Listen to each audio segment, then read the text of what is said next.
اس انسان پر ایک ایسا زمانہ گزرا ہے کہ یہ انسان درندہ صفت تھا، اور مصطفیٰ کریم صلی اللہ علیہ وسلم کی صحبت نے اور آپ کے لائے ہوئے دین نے اس کو فرشتہ سیرت بنا دیا۔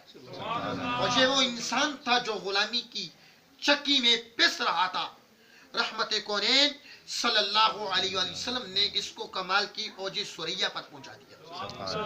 اور یہ وہ انسان تھا جو پتھروں کو خدا سمجھ بیٹھا تھا، لیکن میرے مصطفیٰ کریم صلی اللہ علیہ وآلہ وسلم نے خدا وحدہ لا شریک کا اس کو جو ہے عبادت کا اس کو حکم دیا۔ اور یہ وہ انسان تھا ظلم و ستم جس کا شعار تھا، اور شراب جس کی گٹی میں تھی، اور کفر و شرک کے کٹا ٹوپ ہدیروں میں بھٹکتے جسے صدیاں گزر چکی تھی، لیکن تاجدار کائنات صلی اللہ علیہ وسلم کی پاکیزہ تعلیمات نے اس انسان کے ظاہر اور باطن کو پاک کر دیا۔ اس کی زندگی میں مصطفی انقلاب آ گیا۔ تعلیمی کتاب اور تزکیہ نفس اور مصطفیٰ کریم صلی اللہ علیہ وسلم کی صحبت کی وجہ سے اس انسان میں یکجہتی اور اخوت آ گئی۔ تاجدار کائنات صلی اللہ علیہ وسلم کے غلاموں، یہی وہ انسان تھا جو وحشی تھا۔ مصطفیٰ کریم صلی اللہ علیہ وسلم کی تعلیمات نے وحشیوں کو متبدل، جاہلوں کو معلم، گمراہوں کو رہبر اور رازنوں کو رہنما، عیش پسندوں کو عفت شعار اور خدا بیزاروں کو باخدا اور غلاموں کو آقائی کے آداب سکھا دیے۔ وہ نبی کریم صلی اللہ علیہ وآلہ وسلم جن کی پاکیزہ تعلیمات نے ماؤں کے قدموں تلے جنت، بہن بیٹی یتیم کی پرورش میں جنت اور والدین کی خدمت کرنے میں جنتی ہونے کا عظیم معجزہ جاں فضا سنایا۔ مکہ کے قریش، مدینہ کے انصار، باز نتی کے زید بن حارثہ، تو حبشہ کے بلال، روم کے سہیب، فارس کے سلیمان، ان میں کوئی ایک قدر بھی مشترک نہ تھی، لیکن تاجدار کائنات صلی اللہ علیہ وسلم کی پاکیزہ تعلیمات نے ان سب کو بائی بائی بنا دیا۔ تو اس نبی کی آمد پہ ہم کو خوشی منانی چاہیے یا غم؟ غم تو شیطان نے منایا تھا۔ البدایہ والنہایہ اور تاریخی تبری میں یہ روایت موجود کہ ان ابلیس رنا اربع رنات، بے شک ابلیس 4 دفعہ چیخی مار کے رویا، 4 دفعہ۔ انہو حین لعینا، ایک دفعہ تب وہ چیخ مار کے رویا جب لعنت کا پٹا اس کے گلے میں ڈال دیا۔ وحین اخبیتا، دوسری دفعہ تب وہ چیخ مار مار کے رویا جب اس کو جنت سے نکال دیا۔ وحین ولد رسول اللہ صلی اللہ علیہ وسلم، اور تیسری دفعہ تب شیطان چیخ مار مار کے رویا جب تاجدار کائنات صلی اللہ علیہ وسلم کی ولادت ہوئی۔ وحین انزلت فاتحۃ الکتاب، اور چوتھی دفعہ شیطان تب چیخ مار مار کے رویا جب سورہ فاتحہ نازل ہوئی۔ کتاب ہدایت سے جو میں نے آیت پڑھی، والنجم اذا ہوا، قسم ہے روشن ستارے محمد کی جو معراج کی رات اوپر جا کے نیچے کو آیا۔ نجم کا معروف ترجمہ ستارہ ہے، لیکن اس کے 4 معانی اور بھی المنجد میں آئے ہیں۔ فیروز اللغات اٹھائیے، ابن منظور کی لسان العرب اٹھائیے۔ نجم جڑ کو کہتے ہیں، روٹ اصل کو کہا جاتا ہے ھذا الحدیث لا نجم لہا، کہ اس حدیث کی کوئی اصل نہیں۔ ھذا القول لا نجم لہا، اس بات کی کوئی حقیقت نہیں، کوئی بنیاد نہیں۔ تو نجم کا پہلا معنی اصل ہے، کیا معنی؟ اصل، جڑ، بنیاد۔ اور نجم کا دوسرا معنی پودا ہے۔ نجم کا تیسرا معنی گھاس ہے، کھبل جس کو ہم اپنی حلقوں میں کہتے ہیں، تھوڑی سی لگا دی جائے پوری کیاری میں پھیل جاتی ہے۔ اور نجم کا چوتھا معنی پھوٹنے کی جگہ، جس جگہ سے چشمہ نکل رہا ہو اس کو بھی نجم کہتے ہیں۔ اور نجم کا 5واں معنی ستارہ ہے۔ اور ان 4 معانی کی مصداق تاجدار کائنات صلی اللہ علیہ وآلہ وسلم ہے۔ لیکن ہم ایک معنی پہ بات کرتے ہیں کہ نجم کا پہلا معنی ہے اصل، عربی لغت کی کتابوں میں آیا کہ والنجم اذا ہوا، قسم ہے روشن ستارے محمد کی جو ساری کائنات کی اصل ہے، جو ساری کائنات کی بنیاد ہے، جو ساری کائنات کی جڑ ہے۔ مصنف عبدالرزاق میں یہ حدیث موجود، اشرف علی تھانوی کی نشر الطیب میں بھی موجود، امام قسطلانی کی مواہب لدنیہ میں بھی موجود، اور اس میں جو شرح لکھی گئی امام زرقانی کی شرح مواہب الدنیا، اس میں بھی یہ حدیث موجود. عن جابر ابن عبداللہ رضی اللہ عنہما، حضرت جابر بن عبداللہ روایت کرتے ہیں کہ قال قلت یا رسول اللہ، وہ کہتے ہیں میں نے عرض کیا اللہ کے رسول صلی اللہ علیہ وسلم، بی ابی انت و امی، میرے ماں باپ آپ پہ قربان، اخبرنی عن اول شیء خلقہ اللہ تعالی قبل الاشیاء، مجھے خبر دے اللہ تعالیٰ نے کائنات میں سب سے پہلے کس چیز کو پیدا کیا ہے. سبحان اللہ. تو قال یا جابر، میرے حضور نے فرمایا ہے جابر، ان اللہ تعالی قد خلق قبل الاشیاء نور نبیک من نورہ. اے جابر، اللہ تعالیٰ نے کائنات میں سب چیزوں کو پیدا کرنے سے پہلے تیرے نبی کے نور کو اپنے نور کے فیض سے پیدا کیا. یہ حضور علیہ السلام نے جواب دیا. اور پھر میرے حضور نے فرمایا جب اللہ تعالیٰ نے نور مصطفیٰ کو پیدا کیا تو اس وقت ولم یکن فی ذالک الوقت لوح، اس وقت لوح موجود نہیں تھا، ولا قلم، قلم بھی نہیں تھی، ولا جنت، جنت بھی نہیں تھی، ولا شمس، سورج بھی نہیں تھا، ولا قمر، چاند بھی نہیں تھا، ولا ملک، کوئی فرشتہ بھی نہیں تھا، ولا انسی، کوئی انسان بھی نہیں تھا، ولا جنی، کوئی جن بھی نہیں تھا. جب اللہ تعالیٰ نے یہ کئی کتب کا میں نے آپ کو حوالہ دیا، جب نور مصطفیٰ کو اللہ تعالیٰ نے پیدا کیا، اور میرے حضور نے فرمایا فلما اراد اللہ تعالیٰ ان یخلق الخلق قسم ذلك النور اربعۃ اجزاء، جب اللہ تعالیٰ نے چاہا کہ اس کائنات کو بنایا جائے، اس کائنات کو بنایا جائے، تو اللہ تعالیٰ نے نور مصطفیٰ کو 4 حصوں میں ڈیوائیڈ کر دیا، ڈیوائڈنگ انٹو 4 پارٹس، 4 حصوں میں نور مصطفیٰ کو تقسیم کر دیا.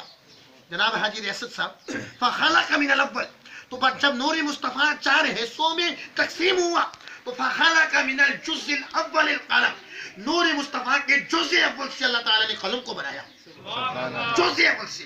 ومن الثانی اللوح، نور مصطفیٰ کے دوسرے جز سے اللہ تعالیٰ نے لوح محفوظ کو بنایا. ومن الثالث، ومن الثالث فرمایا نور مصطفیٰ کا جو تیسرا جز تھا العرش، اللہ تعالیٰ نے اس سے عرش کو بنایا. ثم قسم الجزء الرابع اربعۃ اجزاء، اور اس کا جو چوتھا حصہ تھا اس کو دوبارہ ڈیوائیڈ کر دیا 4 پر، تقسیم کر دیا 4 حصوں پر. فخلق من الجزء الاول حملۃ العرش، تو دوسری تقسیم کے جزء اول سے اللہ تعالیٰ نے عرش کو بنایا. فمن الثانی الکرسیہ، اور نور مصطفیٰ کی دوسری تقسیم کے دوسرے جز سے اللہ تعالیٰ نے کرسی کو بنایا. اور ومن الثالث باقی الملائکۃ، اور نور مصطفیٰ کی دوسری جز کی تیسری تقسیم سے حضور علیہ السلام نے فرمایا اللہ تعالیٰ نے باقی فرشتوں کو بنایا، باقی فرشتوں کو بنایا. ثم قسم الجزء الرابع اربعۃ اجزاء، پھر نور مصطفیٰ کا جو چوتھا حصہ تھا دوسری تقسیم کا اس کو ڈیوائیڈ کر دیا، دوبارہ 4 پر تقسیم کر دیا.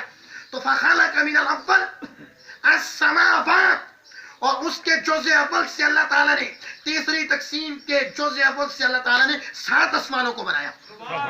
ومن الثانی الارضین، اور نور مصطفیٰ کی تیسری تقسیم کے دوسرے جز سے اللہ تعالیٰ نے 7 زمینوں کو بنایا.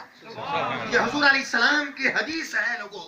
اور فرمایا وَمِنَ الثَّالِثِ الْجَنَّةُ وَالنَّارُ، اور نور مصطفیٰ کی تیسری تقسیم کے دوسرے جز سے اللہ تعالیٰ نے جنت اور دوزخ کو بنایا.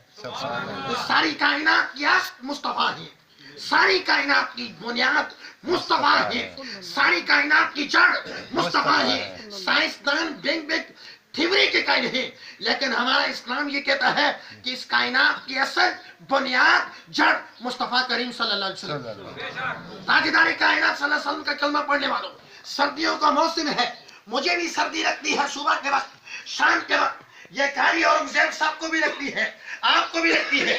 لیکن امام سیوطی نے خصائص کبریٰ میں لکھا ایک شخص ایسا بھی گزرا ہے اس کو نہ سردی لگتی تھی نہ گرمی لگتی تھی. ایک شخص، امام جلال الدین سیوطی خصائص کبریٰ میں لکھتے ہیں ایک دن حضرت علی المرتضیٰ رضی اللہ عنہ کو سردی لگی، تاجدار کائنات صلی اللہ علیہ وسلم کی بارگاہ میں آگے، یا رسول اللہ دعا فرمائے اللہ تعالیٰ مجھے سردی سے نجات عطا فرمائے.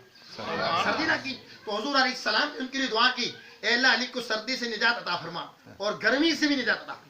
سبحان اللہ. ایک چیز مانگی تو در مصطفیٰ سے دو چیزیں مل گئی.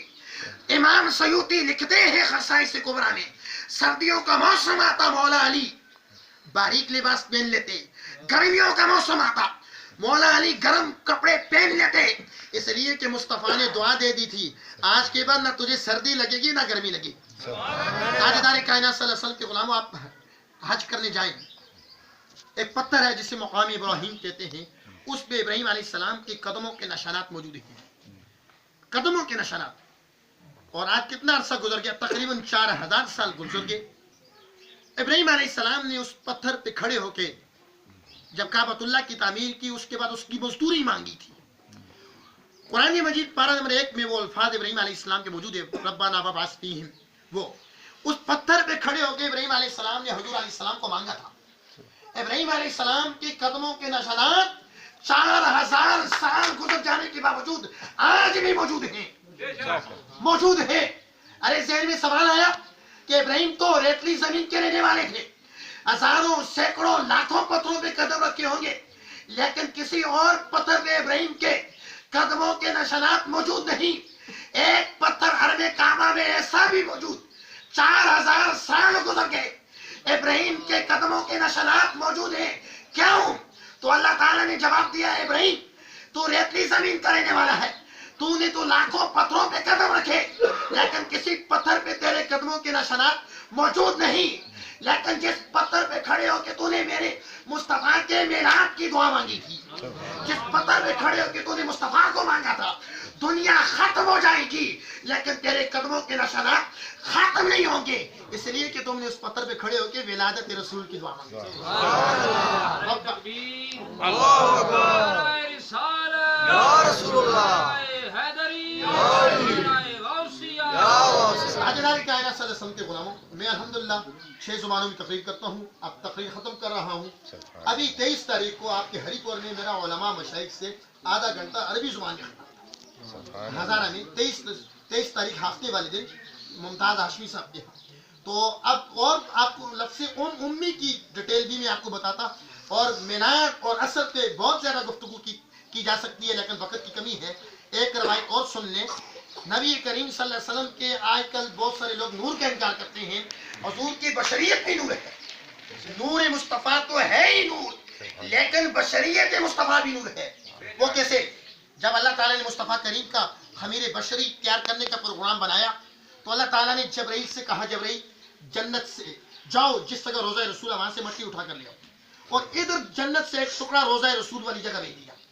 حضور کی ایک حدیث ہے، ما بین بیتی و منبری روضۃ بریاض الجنہ، کہ میرے منبر اور میرے گھر کا یہ جو حصہ ہے کہ جنتی ٹکڑوں میں سے ٹکڑا ہے، روضۃ بریاض الجنہ.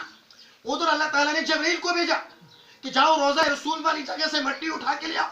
مصطفیٰ کریم کا وجود بشری کیا ہو رہا ہے، ادھر جنت سے ایک ٹکڑا اس جگہ منتقل کر، سبحان اللہ. جنت سے ایک ٹکڑا اس جگہ منتقل کر دیا. جبرائیل کے پہنچنے سے پہلے ہی وہ جنتی ٹکڑا روضہ رسول والی جگہ پہنچا ہے، اور جبرائیل اس جنتی ٹکڑے سے مٹی اٹھائی اور لے گئے، اور اس سے مصطفیٰ کریم کا خمیر وجود بشری تیار کیا گیا. تو جنتی جو ٹکڑا زمین پر آیا مٹی اس سے اٹھائی، تو جنت کی ہر چیز نور ہے. جنت کی ہر چیز، جنت کے درخت نور، جنت کی نہریں نور، جنت کے دروازے نور، جنت کی تمام چیزیں نور. تو مصطفیٰ کریم کے وجود بشری کے لیے جو مٹی اٹھائی گی وہ جنت کا ٹکڑا اس روضہ رسول والی جگہ آیا، وہاں سے مٹی اٹھا کے لے کے اس سے مصطفیٰ کریم کا وجود بشری تیار ہوا. اب جنت ہی سے بنانا تھا، اور پھر وہ جو مٹی اٹھا کر جبرائیل آمین لے کر گئے، وہ جو جنتی ٹکڑا زمین پر آیا، پھر اس سے جو مٹی اٹھا کے لے کے گئے اس کو دھویا گیا، تسنیم نہر میں دھویا گیا، کوثر نہر میں دھویا گیا. کیوں دھویا گیا؟ وہ تو پاک تھی، اس لیے کہ تھوڑا سا وقت زمین پہ گزار دیا ہے، زمین کی آب و ہوا لگ چکی ہے، زمین کے سارے اثرات ختم کرنے کے لیے اس مٹی کو دھویا گیا. امام الانبیاء کے غلام مصطفیٰ کا وجود بشری بھی نور ہے. اللہ تعالیٰ سب کا حامی و ناصر ہو، اور دوران گفتگو اگر کوئی غلطی ہوگی ہو اللہ تعالیٰ معاف فرمائے. صدائیں درودوں کی آتی رہے گی، جنہیں سن کے دل شاد ہوتا رہے گا. خدا اہل سنت کو آباد رکھے، محمد کا میلاد ہوتا رہے گا.